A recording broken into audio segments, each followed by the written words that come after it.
I remember I always gave my brother crap for it because he's a tough guy. He's a tough guy. But but we went out shooting, and this was before I had hit a bird. But we went out shooting, and he had been doing it for a while, but he hits a bird one time, and it falls out from the sky, and he's like, oh. But he was just, he was just flying. And then we walk him, because we have to go and extract it. So we go, my dad picks him up, and my brother's just bawling because he realizes that this is the true consequence. Yeah, you killed something. And he cried like a little bitch. Nate. I'll never let you live it down. Yes. Oh my. Yeah. Yep. Oh, I love that though. Like that's beautiful. It should feel that way, even if you're doing it. Yeah. You are taking a life, and you think it's a game as a kid. Yeah, there should be a weight to that or a sensation from that. It shouldn't feel fucking good, right? Unless you're hungry. Yeah. Even then, it should feel good, and also I took, it's not. It shouldn't feel like victory. Yeah, I'm a big bad man because I killed this. I hate those hunters who will just get up in their little whatever you call it, outpost or whatever.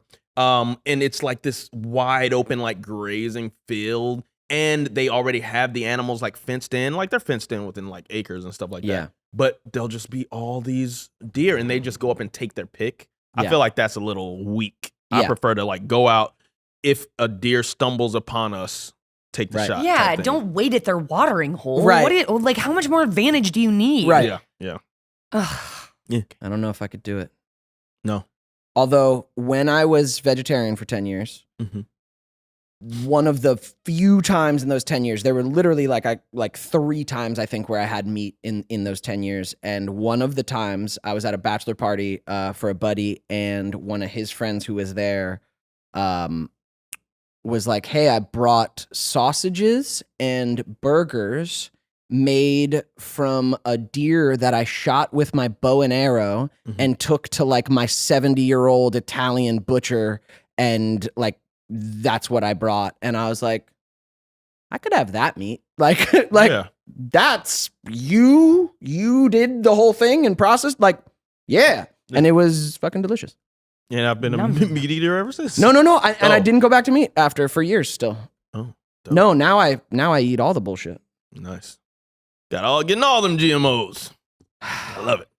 Hey. I just needed sustenance. I needed to drop something. I needed to balance my life out. No, you don't have to explain it. We've spent this whole episode talking about like food and big game poaching. Oh, but we had a solid 25 minutes about daydreams. Did y'all have any daydreams in your life? Dang!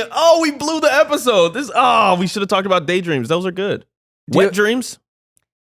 Wet dreams. Wet dreams are not daydreams. Wet dreams are for nighttime. Oh, you're right. That's not a daydream at all. Nope. Yeah. If you're coming in your pants during the day, that's a larger issue. It's a bigger problem. A great also potentially a sex crime.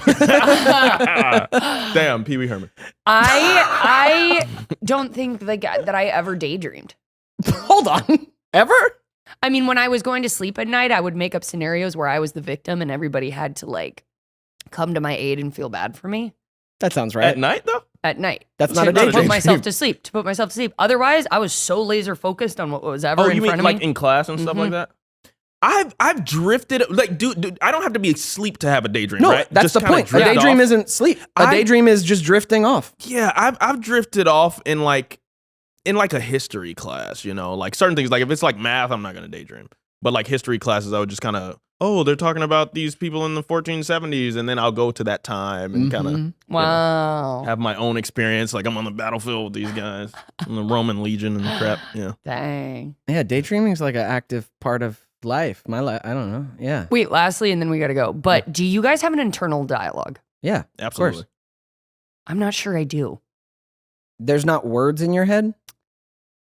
Not in the way that like it's directed at like I've think heard people ask this before, and I just don't think I have as active a one as people might think. I think you do though, because like you've said, you've had conversations with us with the cryogenic That's thing. what it means. It's like you've had conversations with us that we didn't have. Like you were running words in your head, like And you were running your conversation. questions are too good for you it- not to have an Exactly. internal dialogue. But I did hear that like Some that just people came out don't, on they say. TikTok Yeah. that some people don't hear words in like their thoughts aren't in words. Which I doesn't make don't sense to me. understand. I think they just want attention.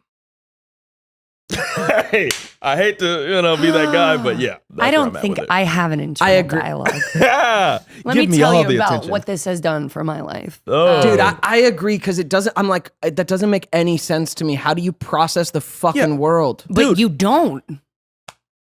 That's What? the thing. You, You don't think process they're just it. reacting to stimuli immediately? I- Like you wouldn't make it through the world.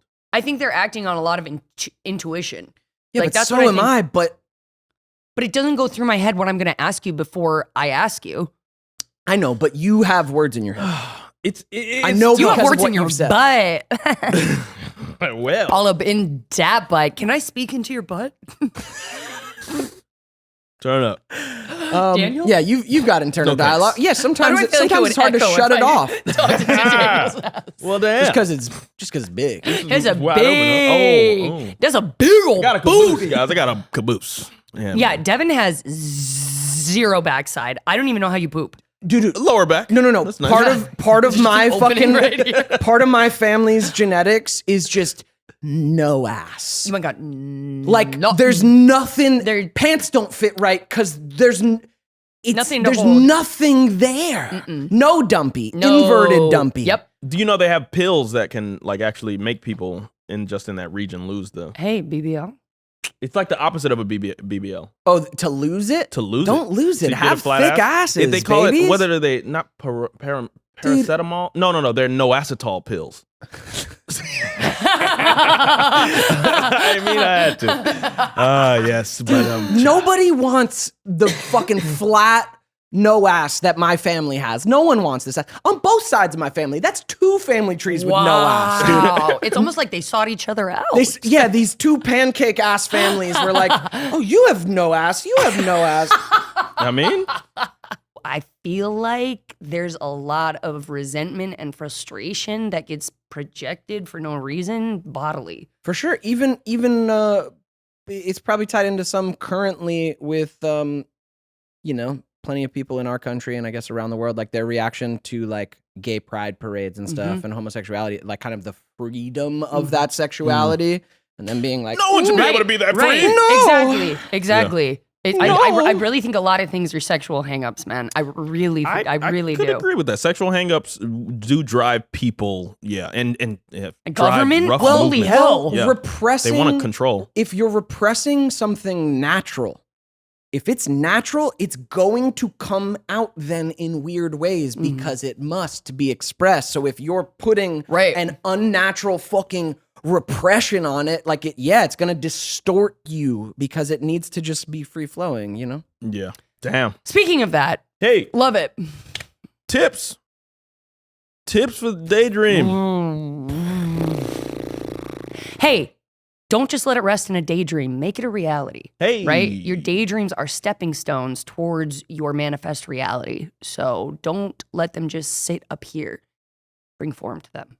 Oh yeah, I'll just add to that. Like I saw that amazing video. Like it's from years ago, an interview with Jim Carrey, and he said like it was after he blew up, but he said like I used to drive to the top of Mulholland Drive, and I would just imagine myself booking the biggest roles and being called by the biggest people. And he wrote himself a check for $1 million and put it in his wallet. And like, he literally was dreaming his life into reality. And that's like a real part of daydreaming. It's definitely something I do, is like dreaming into what do I want my life to be, to feel like what is it? What does it look like? And that's like a beautiful part of daydreaming, is actually like getting that reality in my body, you know?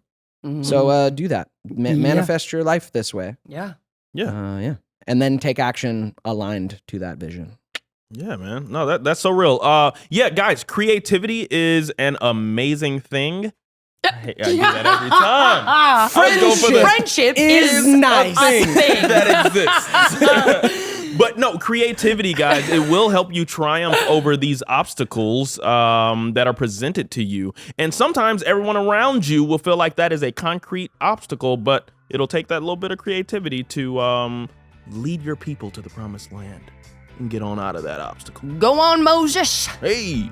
Thanks so much for watching this clip of Ned's Declassified Podcast Survival Guide. If you want to watch our full episodes, go over to the Ned's Declassified Podcast Survival Guide YouTube channel. Also, if you'd like more bonus content and exclusive live streams, join our Patreon. All the links will be in the description here.